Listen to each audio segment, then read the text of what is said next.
Bonds means less risk. Equity means high risk security. This is the narrative always which is being sold to us. How true is it?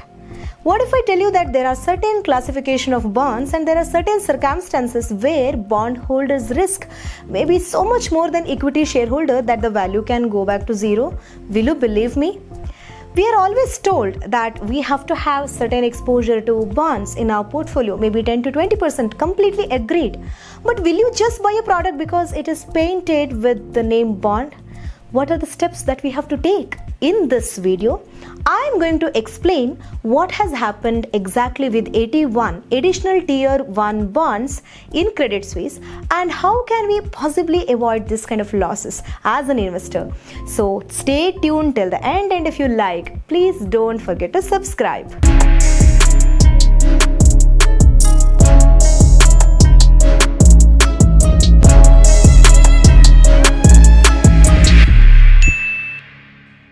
Let us go back to the basics. Banks, which are pillars of economy, they lend money to the retail as well as to the business, right?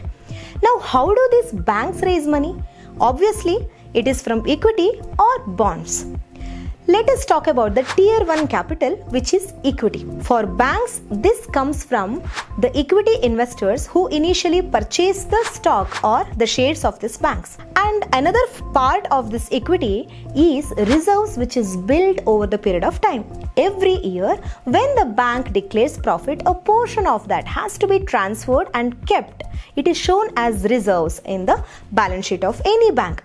So now it is crystal clear, right? The first tier 1 capital is equity in any bank. The second tier 2 is coming from AT1 bonds, which is also called additional tier 1 bonds.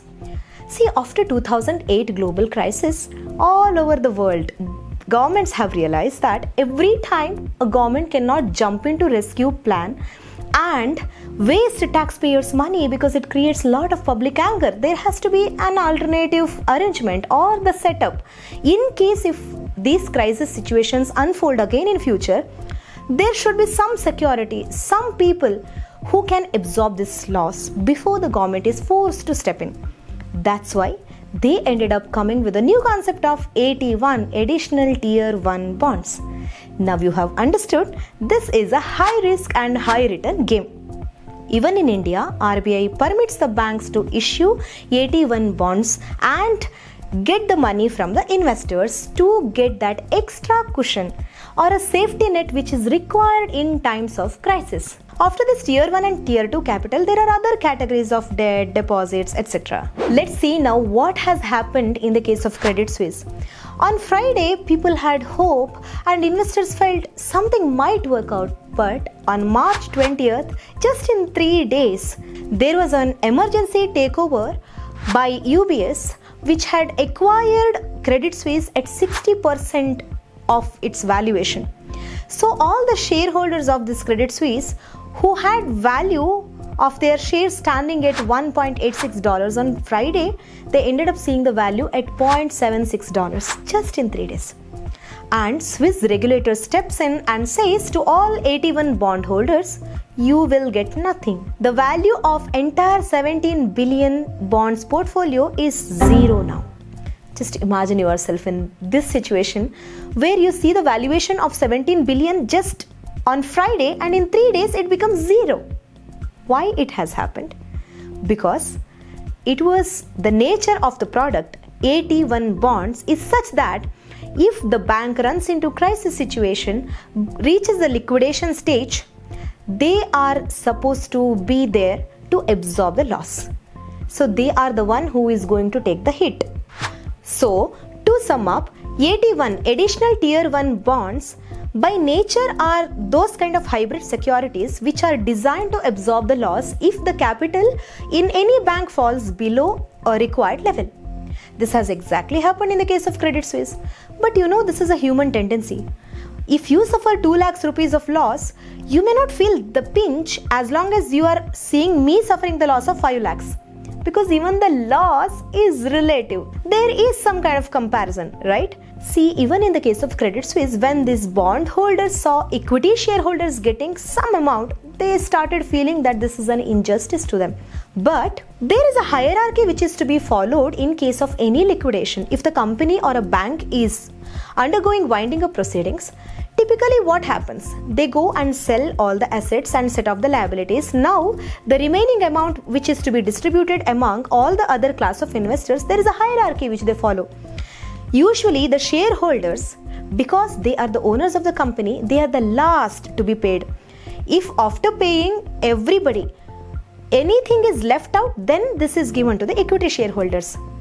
This is the argument which is put forward by these AT1 bondholders, but the terms and conditions of AT1 and the nature of the product itself is such that the bondholders' risk is more than equity shareholders. Even in India, many banks, public and private sector banks, have gone through this route of issuing AT1 additional tier 1 bonds to create that safety net. If I have to take the prominent names, this Kannada, HDFC, they have raised significant higher portion of the capital by issuing these securities. Now, if you remember, Yes Bank Fiasco, at the time of Yes Bank liquidation also, AT1 bonds portfolio worth of 8,400 crore became useless, worthless, zero at that time. And even AT1 bondholders of Yes Bank, they took legal route and they approached the court and they said, no, we have to be given back our principal because we are bondholders. Bombay High Court ruled in their favor, but it was challenged by RBI, and again there is a stay from Supreme Court, because when you are investing in a product which is supposed to take the hit if the bank runs into troubled water, how can you go back and say, give back my invested amount? Does it make any sense?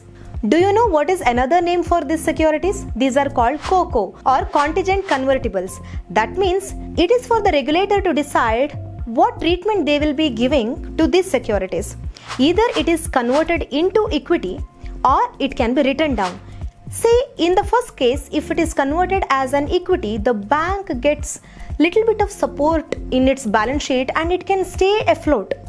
And if they feel that even giving this kind of emergency oxygen support will not help much in the bank, then they will go straightly to another option, that is write it down to zero. So the nature of these securities are such that the treatment depends on the regulator, what decision he takes in times of crisis, and the purpose of creating this whole product itself is to save taxpayers' money in crisis time. Now tell me, the amount involved when Yes Bank has faced this liquidation proceedings was 8,400 crores Indian rupees. In case of Credit Suisse, it is 17 billion US dollars. And if I have to give you an idea about what can be the total value of this AT1 bond market in Europe alone, it is $250 billion. Is it a small amount? No, right?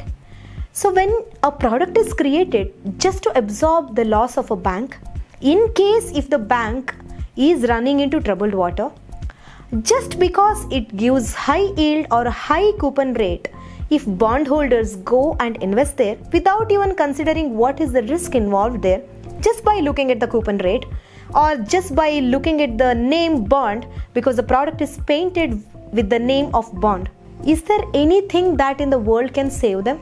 So what steps probably we as an investor can take to protect ourselves from this kind of risk?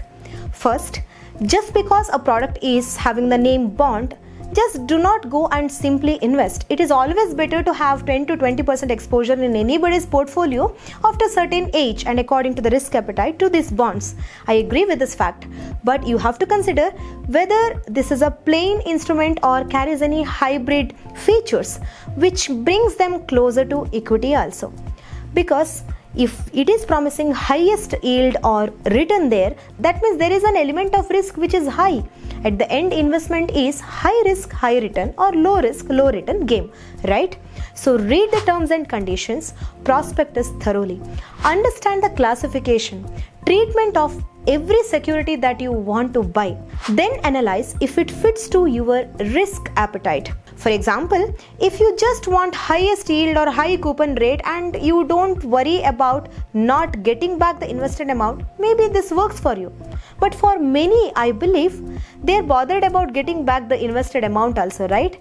In this case, you have to understand the nature of the security that you are going to put your money in. What kind of risk management strategies do you follow while investing in the securities? Let me know in the comment section.